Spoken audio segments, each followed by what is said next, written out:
Good afternoon po sa lahat. Sa mga kapwa ko OFW dyan, kumusta kayo dyan? Napanood ko po, pwede bang mag-reaction ako? Mag-reaction po ako doon sa napanood ko kay Mami. Mami ang tawag ko, Mami ang gusto ko yung tawag sa kanya. Kay Malditang Buutan. Napanood ko siya. No? Tama naman yung sinasabi niya. Na mag-move on tayo sa lahat ng mga nangyari sa Chris Pau.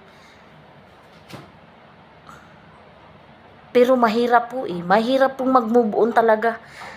Para sa akin, mahirap po kasi naging stress reliever ko po sila talaga. Kaya parang hindi ako hirap mag-move on kasi wala naman pong malinaw na dahilan talaga kung ano talaga nangyari kung bakit ganun kung bakit nagkaganon yung nangyari na yun.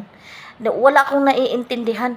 Kung hindi ko maintindihan bakit nagkaganon. Wala namang malinaw na sinabi kung ano talaga yung dahilan kung bakit nagkaganon sila, nagkasira sila ng ganun lang.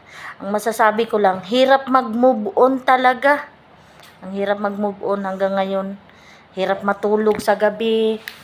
Hirap guys, mahirap matulog sa gabi na pati sila, dami ng problema pero pati pa sila iisipin natin. Nakaka-stress talaga kasi walang malinaw na dahilan. Yun nga lang talaga. Kailangan lang talaga natin guys na tanggapin na lang talaga. Tanggapin na pipilitin po na makapag-move on tayo. Kahit masakit. Kasi yun nga, nag-move on na rin sila kung totoo man na ayos na sila, siguro nag-uusap sila ng hindi natin alam. Pero yun nga, mahirap talaga mag-move on guys. Hirapan ako mag-move on guys talaga. Kasi luwang ko, basta tama naman yun talaga Tama naman talaga na si Chris na wag na siyang sumama sa bundok kasi unang-una talaga ang problema nating mga babae, CR talaga. Unang-una CR. Katulad niya na sila Sir Paul kung saan-saan lang natutulog. Yung ganun kaliit na bahay. Sisiksikan sila. Ganun.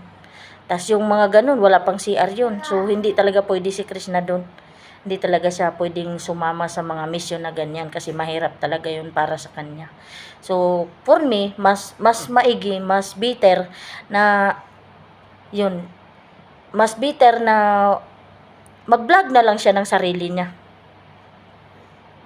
Nag-vlog na lang siya ng sarili niya. Tama yung ginagawa niya ngayon. Na nag-charity siya.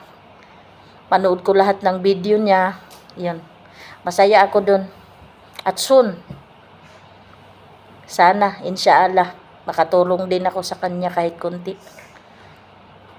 Para masuportahan din yung pag-charity niya. Yun lang. Inday Krishna, laban lang ha. Laban lang sa buhay. Huwag kang sumuko.